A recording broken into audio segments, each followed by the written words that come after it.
Kartika. Waalaikumsalam Bu Jini. Bagaimana kabarnya hari ini? Sehat. Alhamdulillah. Kemarin Bu Kartika menghubungi saya. Ada perlu Ya, apa kira-kira? begini, saya ada kesulitan menghadapi siswa yang suka membolos di kelas. Saya kan wali kelas. Ini ada 2 anak yang dia itu sering sekali bolos. Berarti dua ini ya, dua anak itu sering meninggalkan kelas gitu. Bolos, nggak masuk. Oh, bolos, jadi nggak Tanpa masuk sama keterangan. sekali. Iya, bolos tanpa keterangan. Oke, jadi seperti itu. Makanya Bu Kartika mengajak saya ketemu untuk sharing ya. Berarti di Betul. sini tujuannya apa sih? Kenapa Bu Kartika mengajak saya sharing tentang masalah ini? Karena saya ingin dapat solusi karena saya merasa kesulitan untuk mengajak anak ini aktif untuk rajin sekolah, karena saya sudah melakukan beberapa cara, tetapi tetap anak ini tetap bolos, suka bolos masuk begitu. Jadi meskipun Bu Kartika sudah menerapkan beberapa cara ya, beberapa pendekatan istilahnya, ternyata anak ini masih masih suka bolos ya. Iya, benar. Berarti kalau boleh saya tahu Bu Kartika, dari tujuan tadi kan ya, tujuannya kan ingin supaya si anak ini nggak bolosan lagi. Betul.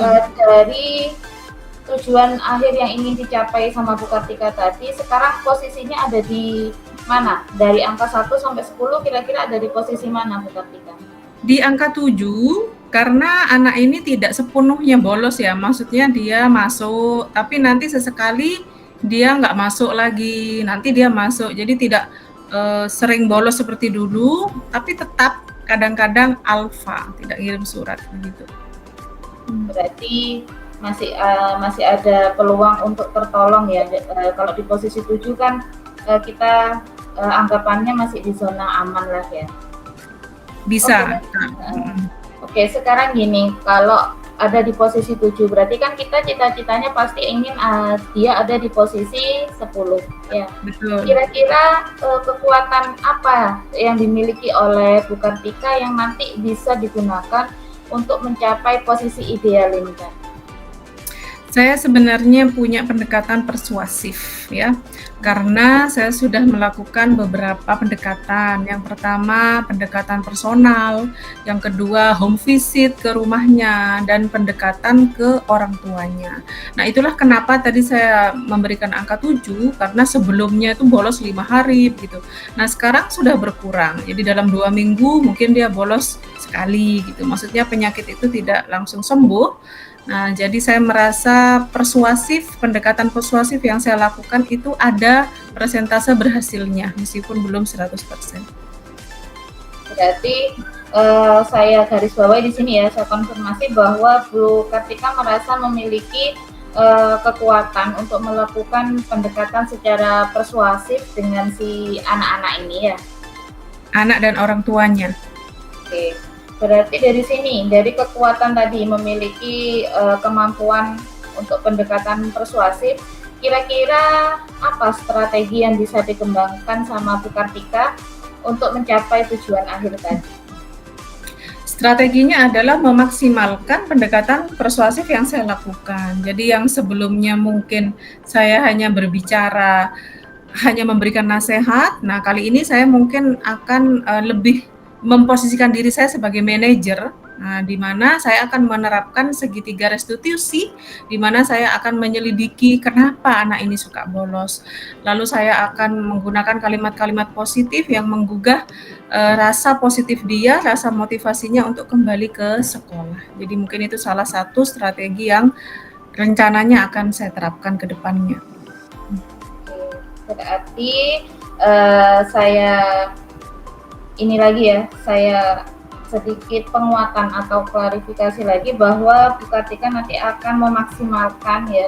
Kalau kemarin sudah melihat ada perubahan ya Bu Kartika dengan melakukan pendekatan persuasif yang kemarin sampai 5 hari bolos sudah ada perubahan. Makanya sekarang mau diintensifkan lagi supaya nanti dia insya Allah bisa berubah. Jadi nanti bisa tadi kalau saya mendengar mau melakukan segitiga restitusi dan juga memposisikan diri sebagai manajer. Ya, betul. Kira-kira Bu Kartika, untuk proses ini memaksimalkan strategi Bu Kartika tadi, kira-kira butuh jangka waktunya berapa lama?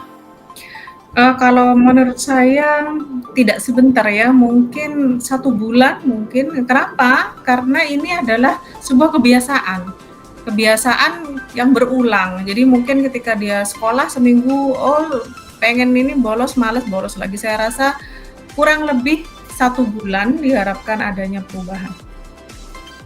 Berarti untuk pendekatan-pendekatan ini nanti akan diintensifkan selama 1 bulan. Apakah mungkin ada rencana realnya, mungkin mau 1 minggu akan melakukan pendekatan berapa kali gitu? Apakah ada yang rencana seperti itu Bu Kartika? Saya sebenarnya ingin menerapkan segitiga restitusi itu tidak langsung ya, karena kalau langsung seperti mengintegrasi anak. Maksud saya yang pertama mungkin saya akan melakukan validasi perbuatan yang salah itu mungkin 1 hari saja, itu pendekatan yang pertama. Lalu tahapan yang kedua mungkin saya lihat kondisinya, kalau tidak memungkinkan saya besoknya mendalami alasan kenapa kok dia suka membolos. Saya ingin menyelidiki apakah dia tidak diberi sangu ataukah ada anak luar yang mengajak bolos. Itu kan saya merasa perlu adanya penyelidikan secara mendalam. Jadi itu yang akan saya lakukan.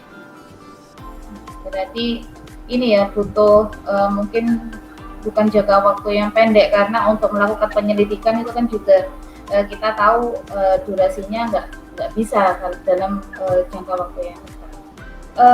Berarti kalau boleh saya tahu Bu Kartika, nanti Bu Kartika bisa menyimpulkan bahwa strategi yang Bu Kartika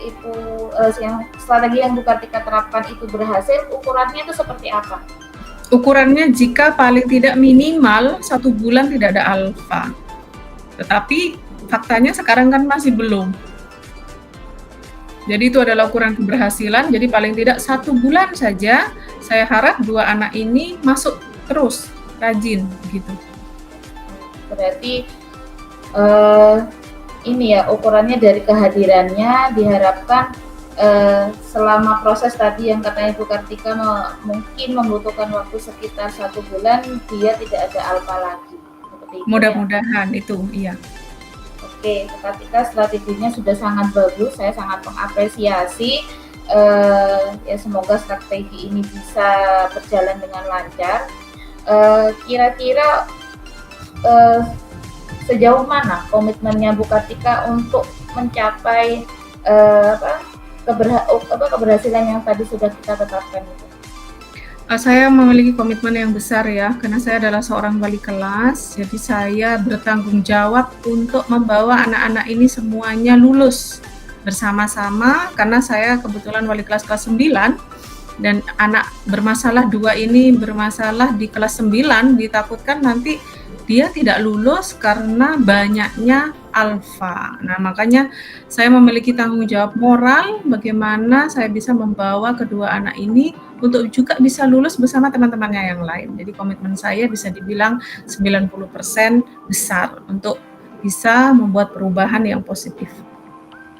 Oke, Bu Kartika sangat baik sekali ya, karena memang saya tahu kalau wali kelas, apalagi wali kelas 9 itu kan tanggung jawabnya besar. Nah, kira-kira untuk mendukung komitmen Bu Kartika tadi, Bu Kartika butuh siapa saja kira-kira yang bisa mendukung Bu Kartika untuk mencapai komitmen tadi? Menurut saya dukungan terbesar yang saya butuhkan dari wali murid. Itu karena saya sebagai guru jujur saja di sekolah menemani anak dalam waktu yang terbatas. Menurut saya orang yang paling bisa mendorong anak-anak 2 ini untuk bisa hadir di sekolah secara aktif adalah wali murid. Itulah kenapa tadi di awal saya sampaikan, saya itu juga home visit, saya telepon orang tuanya, jadi tetap berkomunikasi kepada orang tua karena saya ingin adanya dukungan. Karena kalau orang tuanya mendukung kita 100%, saya pikir anak 2 ini insya Allah akan berubah. Karena mereka yang tahu kan di rumah bagaimana. Ya, betul. Jadi memang kita tahu bahwa durasi anak ada di sekolah dan ada di rumah itu lebih banyak mereka berada di rumah. Ya, Bu Kartika. Baik Bu Kartika, sangat bagus sekali semua strategi yang sudah disampaikan Bu Kartika. Mungkin saya tunggu nanti seperti apa perkembangannya. Ini saya lihat waktunya sudah 10 menit. Tadi kita kan sudah sepakat kita akan melakukan sesi coaching ini selama 10 menit. Terima kasih sudah mau sharing, mau mengungkapkan unek-uneknya Bu Kartika. Saya harap dari kegiatan coaching kita ini Bu Kartika bisa menemukan solusi dari masalah yang disampaikan Bu Kartika tadi. Terima kasih. Bu Kartika. Saya akhiri. Wassalamualaikum warahmatullahi wabarakatuh. Waalaikumsalam warahmatullahi wabarakatuh.